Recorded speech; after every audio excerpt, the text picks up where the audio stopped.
Alhamdulillah wa kafa wa salatu wa salam ala nabiyina al-Mustafa amma ba'd. Notre sujet est l'éducation des enfants.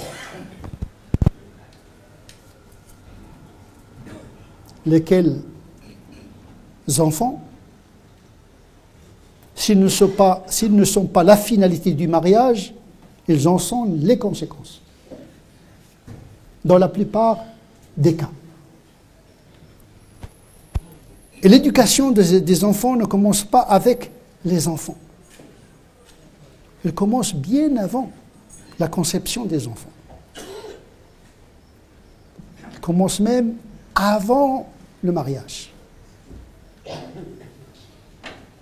En tant que musulman, en tant que croyant, on est censé avoir une conception de la vie et du monde. Un projet global, spirituel et matériel. La vie, c'est une entreprise qu'il faudrait bien gérer. Mais avant de la gérer, il faut avoir les idées claires. Pas des milliers d'idées, mais quelques idées claires sur lesquelles on peut construire ce projet. Donc l'éducation des enfants commence d'abord par la conception de la vie, de l'homme, de la femme, de la famille, de l'éducation, de la société. Et avant cela, quelle vision de Dieu lui-même, subhanahu wa ta'ala. Parce que le point cardinal de départ est notre aqidah en Dieu, puis ensuite notre vision du monde. Ça commence par la conception, ça se poursuit par l'intention comme une volonté de transformer l'idée en action. Et l'intention en elle-même, c'est un acte intérieur, mais qui peut déterminer la qualité et la forme de l'action. Il ne faut pas sous-estimer l'intention sincère qui est le fait de s'en remettre à l'absoluité d'Allah subhanahu wa ta'ala. Wa usallimu amri lillah. Tu t'en remets, tu prends tes responsabilités, mais tu t'en remets, tatawakkal ala Allah. Fa idha azamta, fatawakkal ala Allah. Une fois que ta décision est prise, eh bien, pose le dossier dans les mains de Dieu subhanahu wa ta'ala. Le mariage et les enfants, ce n'est pas une petite promenade. C'est l'aventure de la vie. On se marie pour la vie, sauf accident bien sûr. Sans culpabiliser personne. Mais le point de départ, c'est une intention ferme sur laquelle se construit ce projet-là.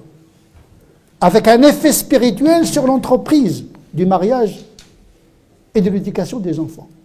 À condition d'entretenir en permanence cette bonne intention. Parce qu'on peut avoir la bonne intention au départ et on la perd pendant l'action. Toujours l'entretien de la pensée et de la bonne intention. Généralement, les gens, quand ils veulent se marier, ils choisissent la hauteur, la largeur, la longueur, la couleur du conjoint. Des canons esthétiques, influencés par les modèles qu'on nous propose aujourd'hui à travers les réseaux sociaux, à travers la télévision. Nos enfants grandissent dans cette dépossession de soi en s'identifiant à autrui. On se marie avec l'autre parce qu'il ressemble à un acteur, parce qu'il ressemble à un sportif, parce que... Il y a toujours cette identification inconsciente. Voilà, la question de la séduction qui est à un moment du mariage, parfois il est influencé par les goûts esthétiques qui sont préalablement construites par ce que nos enfants fréquentent comme acteurs, comme footballeurs, les fans, les idoles. Mentalement, nos enfants grandissent comme ça. Et donc, souvent, nos choix sont déterminés inconsciemment par cette programmation esthétique fabriquée par l'harcèlement médiatique et à travers les réseaux sociaux. D'autres se marient pour des raisons financières. Pensent que le mariage, c'est une entreprise économique. Ils cherchent le salaire du conjoint. Parce que la vie est difficile, etc. On a besoin d'arrondir le fin des mois, etc. Moi, je ne vais pas me marier avec un boulet. Donc, il y a des gens qui pensent comme ça. Un critère très important pour eux. Le compte bancaire d'autrui. Généralement, ça finit toujours mal à cause justement du conflit des comptes bancaires.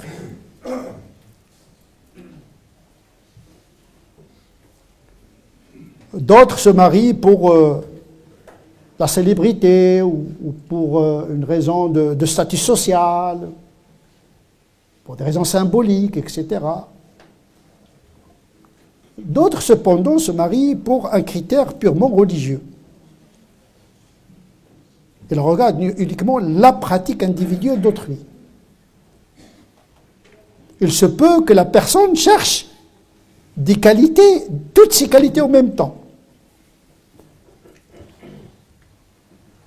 La beauté, l'argent, la célébrité, etc. Allez, bon courage.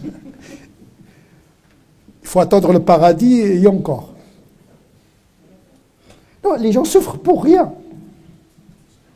Parce qu'ils sont perdus dans leurs critères de choix. C'est pour cette raison que le mariage se prépare dès l'enfance. Il y a les critères qu'on donne à nos enfants pour faire un choix de vie. Bien sûr, il faut intégrer toutes ces dimensions, mais toutes ces dimensions n'ont pas le même coefficient moral. Et généralement, même ceux qui choisissent autrui pour sa religion, ils ne prennent pas en considération un facteur radical, cardinal, très important.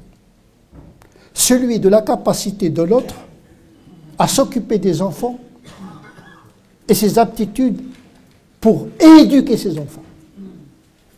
Il n'y a pas de dialogue sur ça. Quand les deux se rencontrent avant le mariage, qu'est-ce que tu fais, qu'est-ce que tu aimes, j'aime le tourisme, j'aime ceci, j'aime la prière, j'aime le jeûne, j'aime lire le Coran, etc. Mais jamais on enclenche une discussion sur le projet d'éducation des enfants. Sur quel projet et comment le faire. Ce n'est pas un sujet. C'est-à-dire comme si le mariage est une question entre l'homme et la femme. Ça, c'est important. Il faut, nos enfants qui ne sont pas encore mariés, de dire attention, le mariage, ce n'est pas une affaire de l'époux et de l'épouse. C'est surtout l'affaire des enfants. Et donc, il faut se mettre d'accord sur le projet. De quel projet? On peut être deux musulmans, mais on n'a pas le même projet. Généralement, on est d'accord sur la prière, on est d'accord sur le jeûne, etc. Mais le diable entre par les détails. Il n'y a pas que la religion comme un facteur déterminant dans l'éducation, il y a des facteurs culturels également qui entrent en diapason avec la question de l'éducation. Parce qu'on éduque des enfants dans une culture donnée. Il ne suffit pas de parler de la prière, de parler du jeûne, de parler, etc. en abstraction de l'environnement culturel où se trouve cet enfant, c'est-à-dire au XXIe siècle, en Occident et en France. Permettre l'intégration de l'enfant dans un monde incertain avec le minimum de valeurs et d'enseignements possibles pour pouvoir lui permettre d'interagir avec la tempête existentielle que nous traversons aujourd'hui dans une société tendue, clivée. L'éducation, c'est quelque chose de grave. On ne met pas les enfants comme on produit des animaux. Ce n'est pas un élevage des enfants. Élever les enfants, ce n'est pas l'élevage. Les nourrir, etc., et puis les laisser courir dans les champs, dans les rues, On n'est pas des animaux. L'animal, quand il a des progénitures, quand il se reproduit, il met ses enfants dans la nature. C'est la nature qui s'en occupe. Ben, l'être humain, il s'occupe de ses enfants. Le langage, l'accompagnement, l'éducation. On n'est pas obligé d'avoir bac plus 10 pour être de bons parents. Par contre, on doit avoir une certaine sagesse qui est universelle. Le bon sens. Parce que la vraie éducation, c'est ce qui se passe dans la cuisine, ce que l'enfant entend dans la cuisine. Donc la perversion de nos enfants vient de notre propre perversion. Le mensonge, la tromperie, la violence conjugale, tout cela impacte l'éducation de nos enfants. Au lieu de donner au monde des enfants justes, spirituellement et moralement, de bons citoyens utiles pour la nation, on met au monde des parasites.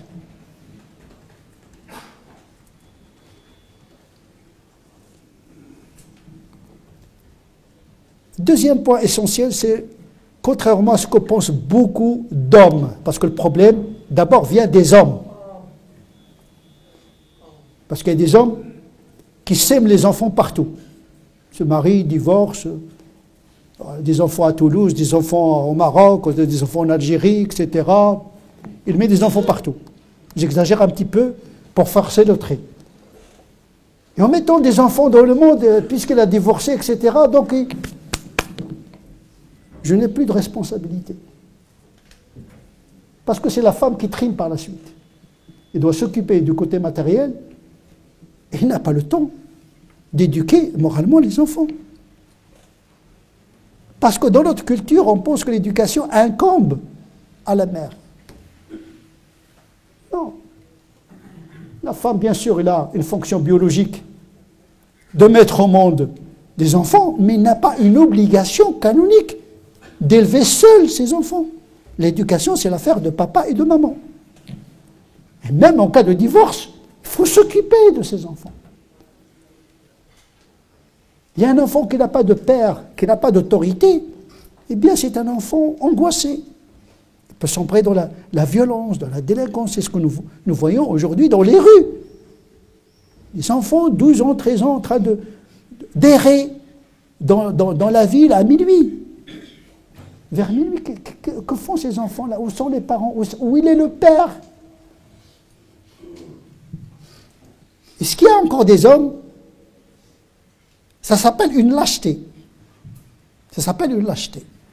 D'abord qu'il ne s'y est pas à un homme, encore moins à un musulman qui est censé être conscient que son fils, il aura des comptes à rendre à Dieu le jour du jugement dernier quant à son éducation. Il ne faut pas croire que vous avez mis des enfants comme ça y est, ils sont, alhamdoulilah, moi j'ai fait ce que j'ai pu, donc je les ai engendrés, j'ai fait voilà, je les ai nourris, etc., et ça s'arrête là. Non. On s'occupe de ces enfants. Il faut que les enfants prennent une grande partie dans notre esprit. Ce sont des parties de nous. Rahma, la miséricorde, exige de notre part de s'occuper de nos enfants. Parfois, elle exige de notre part une autorité, une sévérité également. Parce que il y a des gens qui, je ne vais pas lui dire à mon enfant, etc. Mais l'enfant, il a besoin d'autorité. Ça le rassure. Une présence du père, d'aider la mère dans l'éducation des enfants.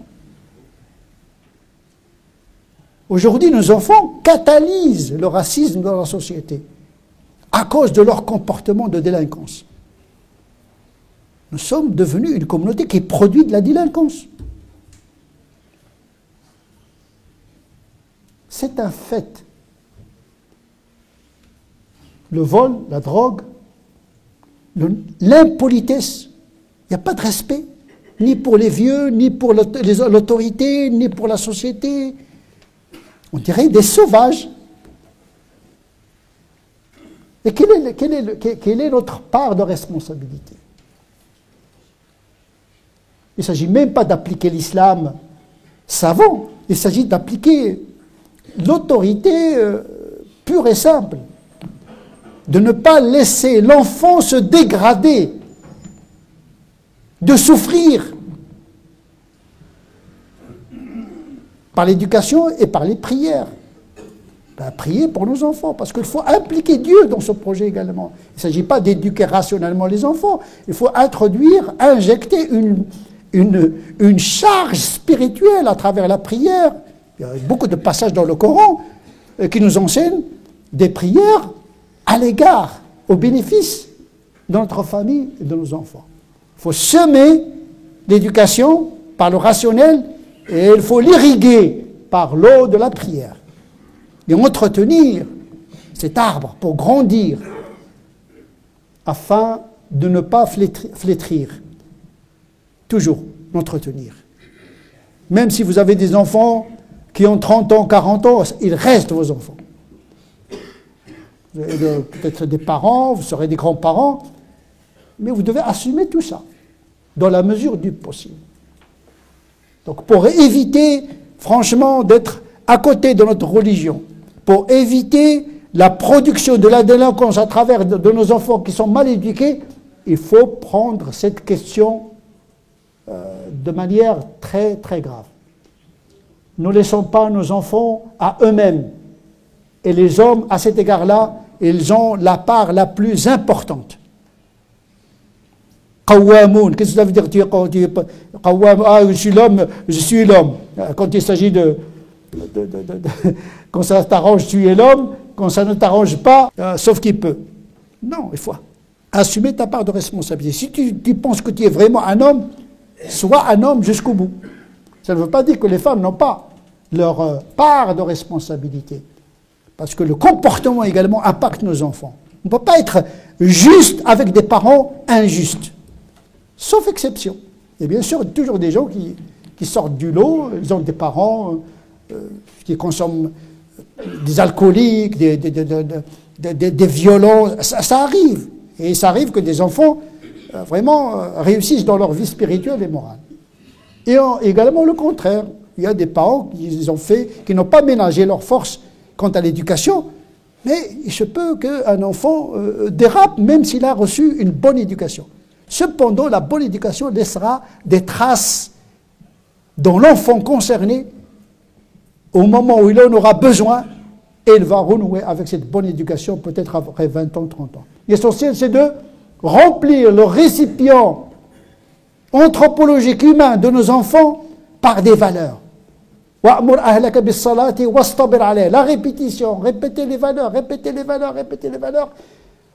Un jour ou l'autre, ils auront leur effet sur nos enfants.